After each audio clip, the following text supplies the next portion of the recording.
Welcome, everyone, and thank you for joining us for today's track on stories and lessons of the past. It's my pleasure to introduce to you Dr. Colleen Kraft. Dr. Kraft is an associate professor of pathology and laboratory medicine at Emory University School of Medicine. She's a member of the leadership group for the Serious Communicable Diseases Unit at Emory University Hospital in Atlanta, Georgia. She was also one of the physicians in the care of patients with the Ebola virus disease and Lassa Fever from 2014 to 2016. For a complete biography of our speaker, please visit the Biography tab at the top of your screen. Dr. Kraft's keynote presentation is titled Ebola Virus Disease 2019 and Beyond. My name is Susie Valdez, and I'll be your moderator for today's event. We're delighted to bring you this educational web seminar presented by LabRoots. LabRoots is the leading scientific social networking website and producer of educational virtual events and webinars. Before we begin, I want to remind you that this event is interactive. We encourage you to participate by submitting as many questions as you want during the presentation. Simply click on the Ask a Question box located on the far left of your screen and type your questions into the drop-down box. Our speaker will respond to your questions via email following the presentation. If you have any trouble seeing or hearing this presentation, simply click on the Ask a Question box and let us know you're having a problem. This presentation is educational and thus offers continuing education credits. Simply click on the Continuing Education Credits tab located at the top right corner of your presentation window and follow the process to obtain those credits. Without further ado, please join me in welcoming Dr. Kraft. I will now turn the presentation over to her. Welcome, Dr. Kraft. Thank you. It's my pleasure today to talk to you about the lessons that we learned during the care of patients with Ebola virus disease in the United States, specifically at Emory Hospital. As you can see in my first slide, I have a few circles that go across the top of the slide. I always do the one on the right that sort of you only see a quarter of as being that large outbreak that we had in 2014 in West Africa in the countries of Liberia, Guinea, and Sierra Leone. Followed by that was sort of a smaller outbreak, as I've indicated with this gray dot. And that was also an outbreak that concurrently happened during 2016 at the same time as the large outbreak. We've also had an additional outbreak that I've indicated with the yellow dot in the Democratic Republic of the Congo earlier in 2018 that had a few cases and was controlled. But you should all know that currently in 2019, there's an enlarging outbreak that's occurring in the Democratic Republic of the Congo as we speak. At this time of the recording, we have over 1,100 cases and a fatality rate that is in between 30 to 50% depending on the location. So we should care about Ebola virus disease today. It is something that's occurring overseas and certainly has implications for global travel and also preparedness around the United States and elsewhere. So I always begin my talks about Ebola virus disease asking the question, is it still relevant? And as I've already discussed, we are already in an outbreak that is happening from since late 2018. This has been happening in the North Kivu province of the Democratic Republic of Congo. And while on this slide it says there's been a total of 996 cases, we do know that it's already grown to over 1,000 cases. You can see here a map of the region that's been affected with Ebola virus disease in the Democratic Republic of the Congo. The main takeaway from this is this area of the Democratic Republic of the Congo borders other African nations. And so this also just stands ready to go over into other nations, which will make this outbreak more complicated. So we continue to monitor this for the safety of the region. You also need to remember that outbreaks that occur also do a lot to the healthcare infrastructure in these countries.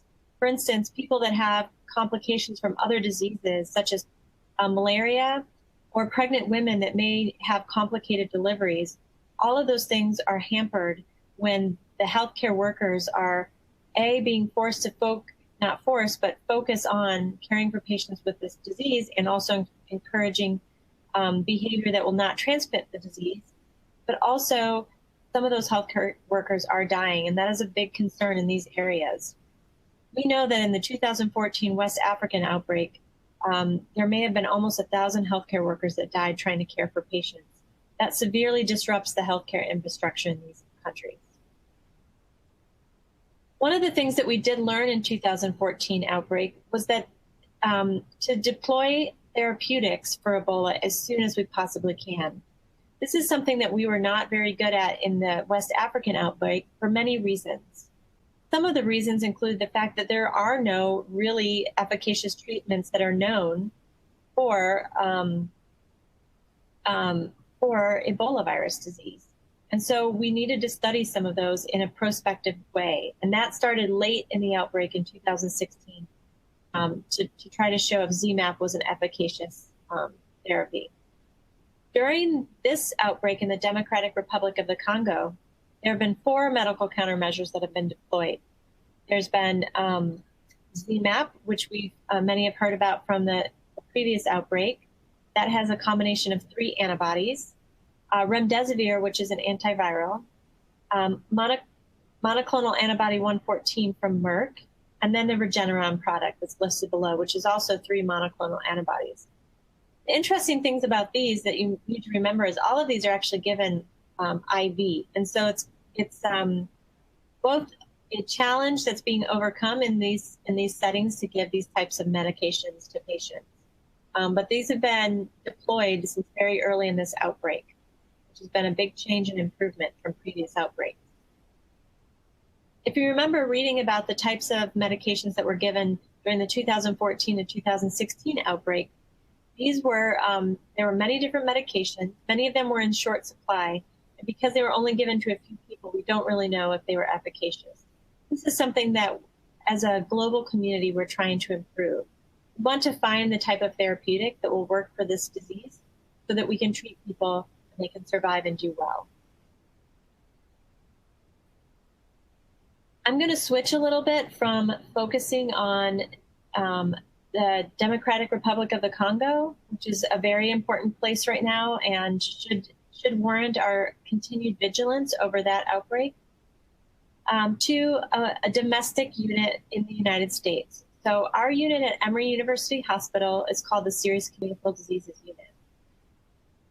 This unit was established in 2002 in order to provide occupational health for CDC employees, since Emory University Hospital is next door to the Centers for Disease Control and Prevention here in Atlanta. And they wanted a civilian hospital in the vicinity to be able to support their employees who may have an exposure or contracted disease either in the field or in the laboratory. As I've already said, this was the first civilian hospital. Previous units had been in military hospitals and had been more for quarantine and not so much for clinical care. Our contract with the CDC to provide this backup is that we will be available within 1 hour of notification. And for that purpose, we have nurses, physicians, and laboratorians on call 24 hours a day, 7 days a week, 365 days for any call related to occupational health in the CDC. When individuals visit our unit, they are pretty underwhelmed. This looks like most hospital rooms. The difference is how we behave in this room and the type of personal protective equipment or PPE that we wear. This is the clinical laboratory that is down the hall from this patient care area.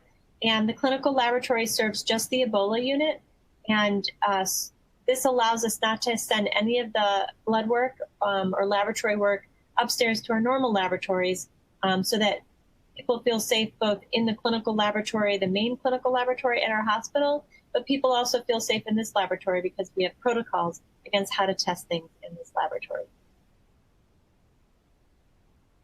We were very busy during 2014, and in 2016, we cared for 4 patients with Ebola virus disease, active disease. The first patient to ever have Ebola virus disease was evacuated to our hospital on August 2nd, 2014. We admitted 3 individuals for post-exposure prophylaxis because they'd had high-risk exposures in the field in West Africa. We also took care of 1 patient with Lassa Fever virus, which is a very different disease, but similar type of virus in our unit.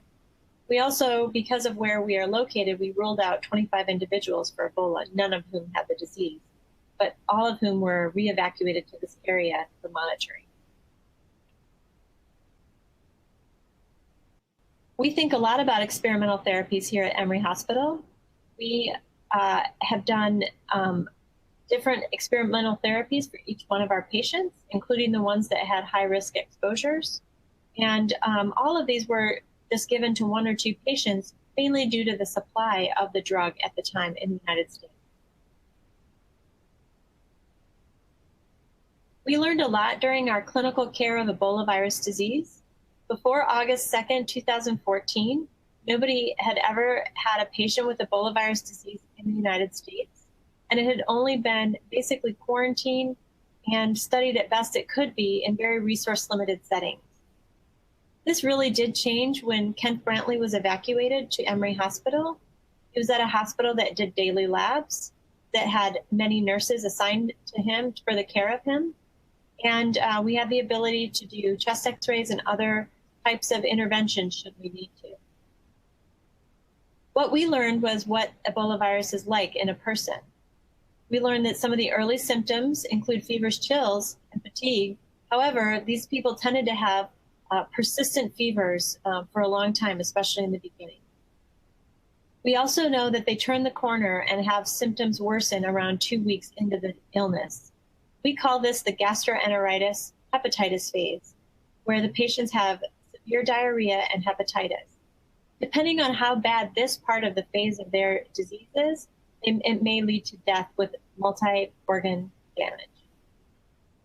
If people have a very mild gastroenteritis hepatitis sort of phase, often we can tell that they're going to get better and do fine. Our 3rd patient was evacuated very early in his disease. And we thought that because we had him evacuated so early from Sierra Leone, that we would easily be able to support him and ensure that he would do well. This was not to be the case in terms of having a simple illness. He was critically ill in our Ebola unit, and he was admitted day 5 after he developed symptoms, and he even received, before he made it to Emory Hospital, an experimental medication in the country.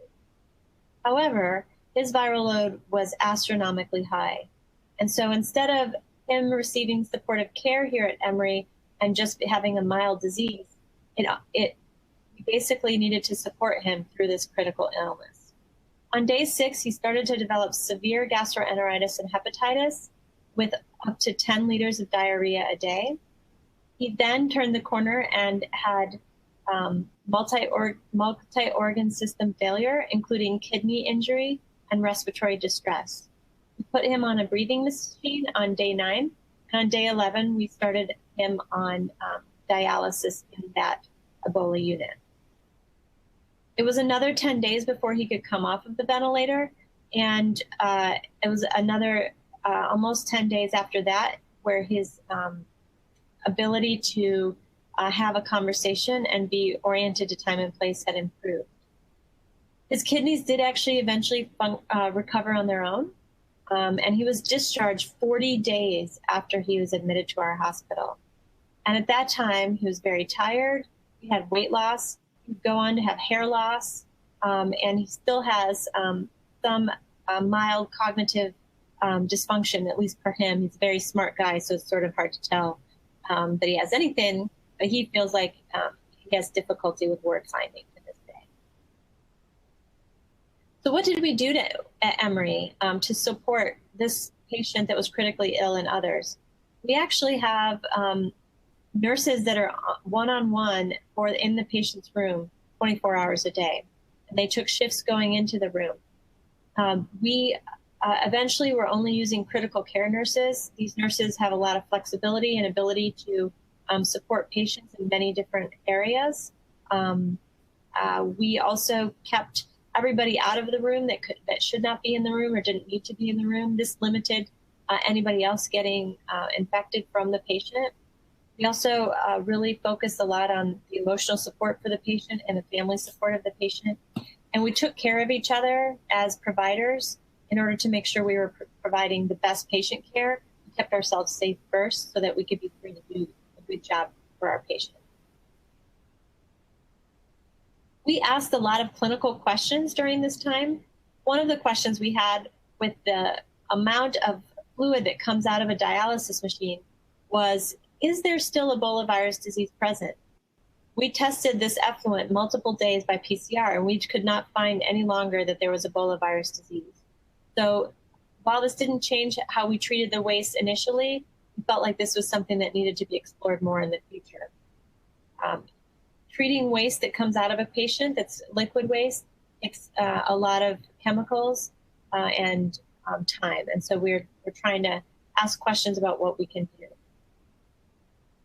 The other thing that we learned a lot about that had not been really well described, but was more described during the 2013 to 2016 Ebola virus outbreak in West Africa, because there were so many survivors, we learned that there is a large list of things that happen to them after they've basically recovered from Ebola virus. People have joint pains and arthritis. Almost 30% of people with Ebola virus disease had eye disease in their convalescent or recovery period. People would have neurologic problems, skin problems. Almost all of our 4 patients lost their hair initially after they recovered from this virus. So in my mind, I used to think of Ebola as just a really binary part of people either did well or they didn't do well. So they died or they lived. We didn't think a lot about anything else. However, during our experience caring for these patients, we learned a lot about what Ebola virus disease does to the body. We learned about viral persistence in immunologically sequestered organs. We learned that it can be transmitted through sexual transmission, part of why viral persistence needs to be evaluated, because it persists in the genital tract of men after they have recovered. And we also thought a lot about people that may have Ebola virus disease but never go to the hospital, and how many people have been exposed but aren't known that they even have had it. There are many organs in which this persists after you get better from Ebola virus disease. The main ones are the central nervous system. I'm going to show you some examples of all of these. Seminal fluid of men, placenta of women, and then in the eye. This is a picture of Colleen Kraft. She's a Scottish nurse that was evacuated to the Royal Free Hospital in London.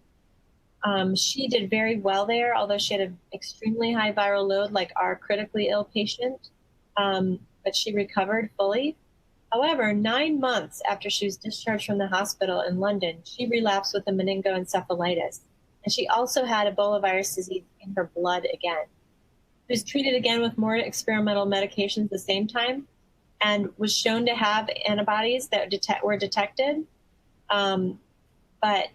and no changes to suggest that the virus had mutated. So this is very concerning, that basically Ebola could hang out in her central nervous system and cause her disease 9 months later.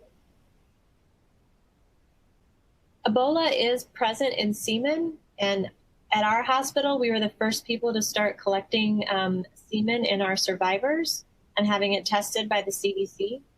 And so you can see here that the days after symptom onset are on the left, and the 5 male patients that we had evacuated to the United States were on the bottom.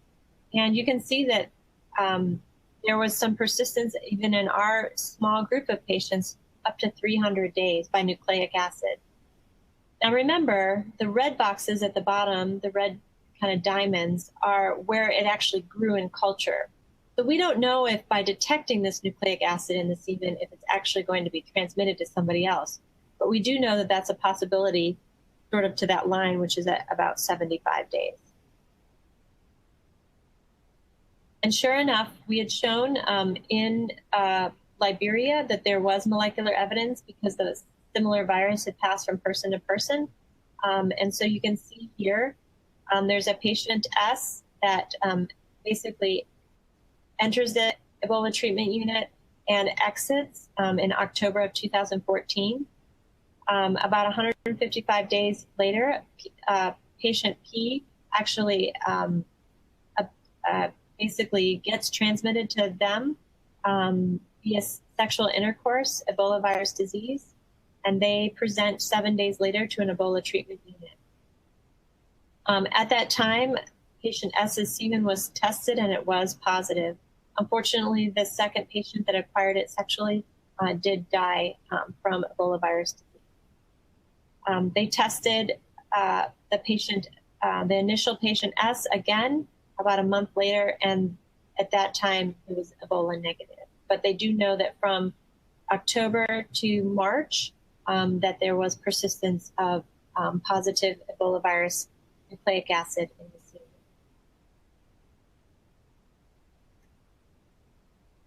Also, there is this very unusual story that I highly recommend you look at the journal article because it is pretty interesting how this happened. And so there was a mother that was pregnant and acquired Ebola virus disease. Usually when this happens, the babies not make it through the disease, and this did indeed happen for this woman and her child. So the woman recovered, but her baby perished from Ebola virus disease.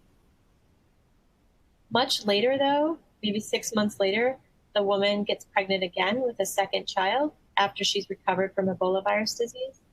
And at that time, her spouse and 2 children contract Ebola virus disease from her.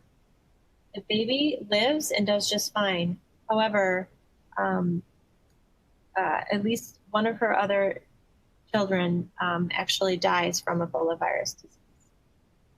And so it is thought in this patient that because of her pregnancy and that the placenta is a place that can have Ebola persistence, that there may have been some remnant of the placenta from the baby that she was pregnant with first time, where the baby died, that then reactivated at the time of the second pregnancy.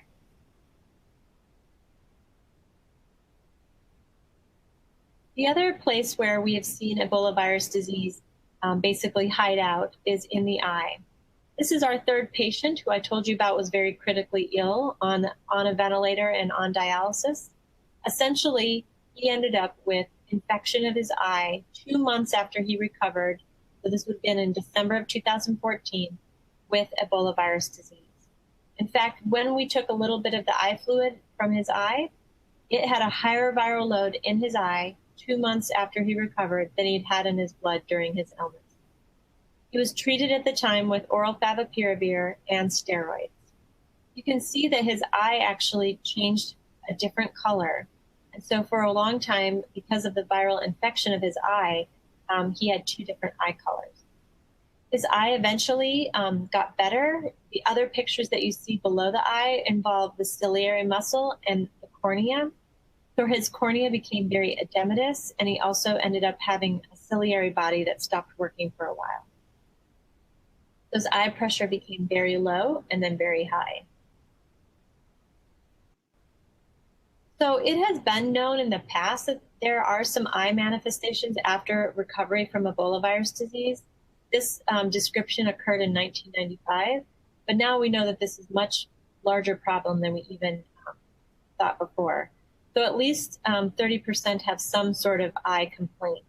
And we know that even up to 20% have actual uveitis or infection that looks active. This is another schematic of an eye that might be infected with Ebola. And you can see all of the aspects of the eye that are affected. So the cornea is infected. There becomes an inflammation within the anterior chamber of the eye. And then there's actually retinal scarring and retinal damage that can happen as well. Because of this work, Dr. Ye and Dr. Shanta, who are on this article, began to, because of this work at Emory, so they diagnosed our third patient with his eye disease. They decided to go and see if they could essentially look in West Africa to see if people were safe to undergo cataract surgery after they'd had Ebola virus disease. So the way that they went about this was to actually test the eye fluid in people that had cataracts that had recovered from Ebola virus disease. This is, I actually was fortunate to go with them. This is actually our makeshift Ebola virus unit. You can see that it's very simple, but we sort of made it in a unidirectional flow in order to kind of go into the dirty area and then sort of come out of the area with a transition zone to take off your personal protective equipment. We wore similar protective equipment that we did at Emory University Hospital. The reason we did this was for comfort. There's not a lot of air conditioning there. And so we wanted to make sure that we were very comfortable. We were unable to basically have good climate control. And so we essentially used this personal protective equipment, but we also limited our procedures to only a few hours a day. So you can see here we're actually taking fluid from the eye, just a very tiny bit, but testing it for Ebola to make sure it was safe to do their cataract surgery. What we found was that we had tested them long enough after Ebola that none of them had an active Ebola virus in the eye, and so it was indeed safe to provide this sight-restoring cataract surgery in Sierra Leone. We continue to think about what we learned from Ebola virus disease, and we decided we wanted to look at how we functioned in that Ebola unit to keep ourselves safe.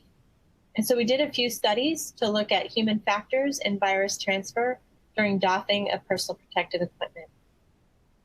We did this along with Georgia Tech and Georgia State, and what was resulted was this sort of very complicated looking failure modes effect analysis. So what this looks at is every step that the healthcare worker is doing during the doffing or taking off of their personal protective equipment. And then what we do is we compare this to whether or not any surrogate virus or fake virus gets transmitted on their hands or inner gloves. Then we can go back and see which thing that we basically may have made an error doing that would allow us to figure out what parts of our doffing or taking off of personal protective equipment was risky. In this way, we've given feedback for our own protocols to be able to do this. One of the ways that we've been also using all of our knowledge from taking care of these individuals is we formed with University of Nebraska and Bellevue, New York City Health and Hospitals. We formed this partnership that was funded by the Assistant Secretary for Preparedness and Response and the Centers for Disease Control. And we called it NETEC, the National Ebola Training and Education Center. This is comprised of 10 regional treatment centers that all work together to try to put on site consultation, exercises and drills for healthcare system, and basically to go help anybody that needs help with healthcare preparedness. This has been an incredible experience participating in this, and that we've gone all over the United States, forming partnerships, learning other best practices, and imparting on those the practices that we did to keep ourselves safe.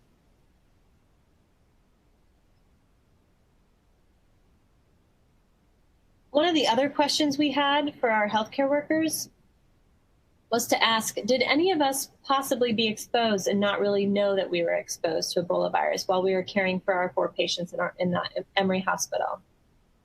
So we did a serology study to see if anybody had basically been exposed to this, but had not developed clinical disease. And so you can see here, we tested 2 different types of antigens related to Ebola virus disease. On the top, you can see that 7 people looked like they might have a reaction. Those 7 people indeed had had a vaccine against Ebola virus disease and should have had a reaction to this type of antigen.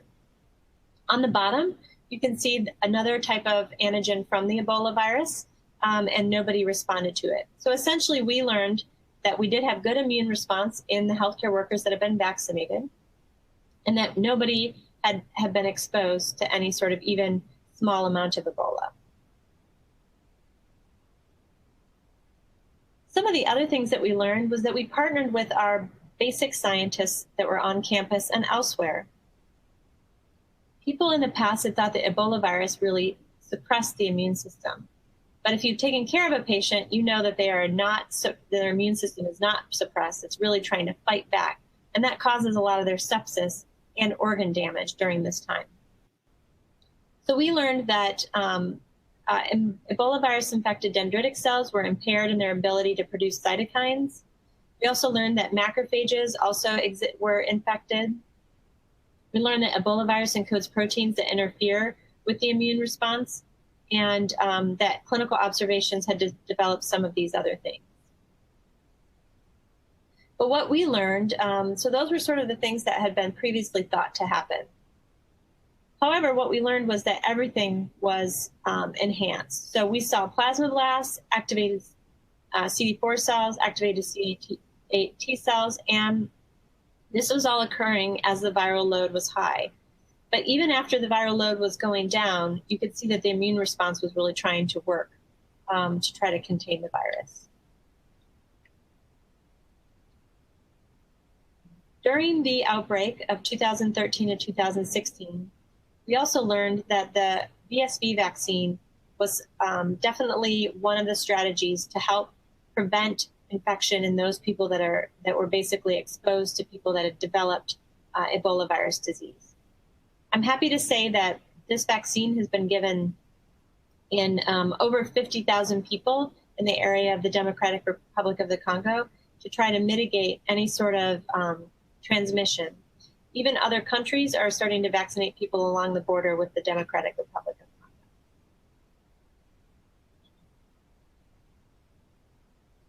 After we had cared with our patients with Ebola virus disease, we also had an admission in March of 2016 of an evacuated missionary nurse who had contracted Lassa in a place that it had not known that Lassa Fever existed. So we helped identify, using the CDC and a German scientific virology group, that we had actually had a patient that had a new novel strain that had not been known from Togo. So again, our goal has always been to sort of contribute to the scientific and clinical literature of these patients with special pathogens. So where are we in 2018 and where are we in 2019? We are definitely internationally more attentive to the regional outbreaks. I will tell you that I don't follow, in the past, I had not followed Ebola virus outbreaks day by day. We know that how to deploy therapeutics much sooner. We also are trying to study these therapeutics so that we can actually be able to recommend a therapeutic in the future for other patients. We also have an awareness and a monitoring plan for people that may have viral persistence in these immune privileged sites, such as the ones I discussed, such as the semen and seminal organs of men, placenta, and the eye disease, as well as the central nervous system. And we know that vaccination is going to be a big promise and a big aspect of future outbreaks, as is in the current outbreak. So at Emory Hospital, we have a huge team that supports the work that we're doing, both when we're activated and when we're not activated. And so I can't thank them enough. We could not do it without everybody working together. That's been one benefit, if we could say there's a benefit of taking care of these patients at our hospital, was that we became a much more integrated interprofessional team to deal with crisis situations. We have funding for the work that we're doing from the Centers for Disease Control, from the Assistant Secretary of Preparedness and Response, and from NIOSH. And at this time, I'll take any questions, and I thank you for your attention.